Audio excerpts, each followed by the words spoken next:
What if I told you that nearly 1,000 years ago, thousands of people left their homes, traveled across continents, and fought in deadly wars because they believed it would earn them a place in heaven? Sounds like something from a movie, right? But this actually happened. It was called the Crusades. And by the end of this video, you'll understand why these wars were not just about religion but also about power, money, and choices that changed history forever. Let's go back in time. Around the year 1095, Europe was very different from today. There were no big countries like we see now, just lots of small kingdoms. And these kingdoms were always fighting each other. Knights trained for war, but many of them didn't have a clear purpose. At the same time, far away in the Middle East, there was a very important city called Jerusalem. This city was special to three major religions: Christianity, Islam, and Judaism. At that time, Jerusalem was under Muslim control. Then something big happened. A powerful Christian leader named Pope Urban II gave a speech. He told people, "We must go and take back Jerusalem." But this wasn't just a simple request, it was a powerful message. He promised that anyone who joined this journey would have their sins forgiven. Think about that for a second. Imagine someone telling you that everything bad you've ever done would be erased just by joining this mission. That was a huge deal. So people didn't just see this as a war, they saw it as a chance for a fresh start. But here's where it gets interesting. Not everyone joined for the same reason. Poor people thought, maybe I'll find a better life. Knights thought, I'll gain glory and land. Leaders thought, this could make me more powerful. So even though religion was the main reason on the surface, there were many hidden reasons underneath. And just like that, thousands of people began their journey. But things didn't go smoothly at all. Before the real, trained armies even left, a huge group of regular people, farmers, workers, and families decided to go on their own. This was called the People's Crusade. The problem? They weren't trained. They didn't have strong leaders. And they didn't always make good decisions. On their way, some of them attacked Jewish communities in Europe. Innocent people were hurt and killed. This shows us something very important: when people act in large emotional groups without control, things can turn dangerous very quickly. And when this group finally reached enemy lands, they were defeated almost immediately. But the main armies kept going. After a long and difficult journey, they reached Jerusalem in 1099. They surrounded the city and attacked it for weeks. Finally, they broke through. But what happened next was not a peaceful victory. Many crusaders began killing people inside the city: men, women, and children. It didn't matter who they were. The city turned into a place of fear and violence. Even some people at the time were shocked by how brutal it was. So yes, they captured Jerusalem, but the cost was terrible. And this moment made people on the other side very angry.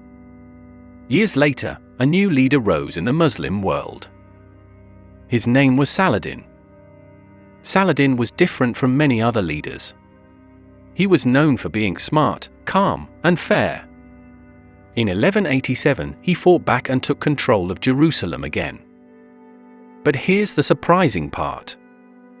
Instead of taking revenge and killing everyone like before, Saladin allowed many people to leave safely.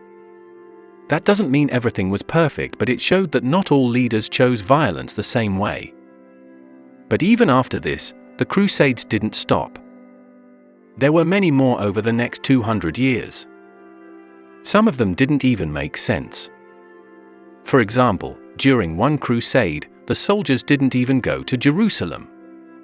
Instead, they attacked a Christian city called Constantinople.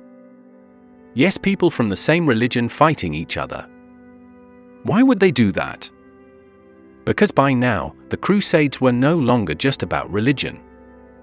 They had become about power, money, and control.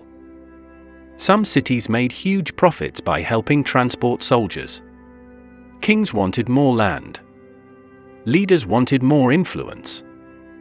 So while many soldiers believed they were doing something good, powerful people were often using the situation for their own benefit. And this is where things get uncomfortable. Because it makes us wonder, were some people being misled? Now let's talk about the people who suffered the most. Not the kings. Not the leaders. Regular people.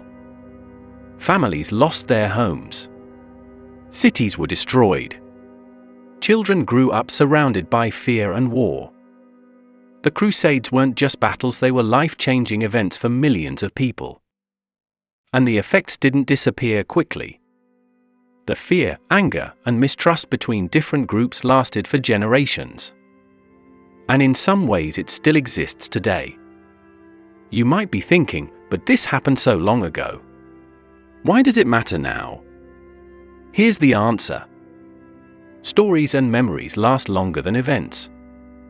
The Crusades are still talked about today.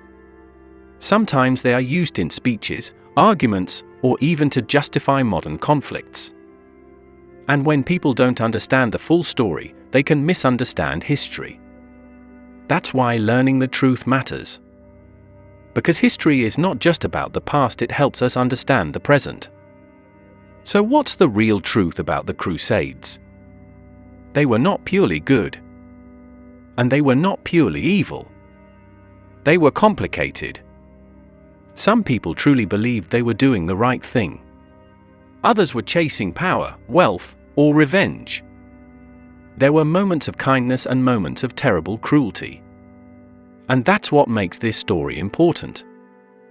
Because it reminds us that humans are complex. And when big decisions are made, especially in the name of belief, they can have consequences that last for hundreds of years. The Crusades weren't just wars over land, they were about people, choices, and the ripple effects that still shape our world today. Understanding them helps us think more clearly about right, wrong, and everything in between. If you liked learning history in a simple and powerful way, you'll love the next video where we break down another event that changed the world. Make sure you subscribe so you don't miss it.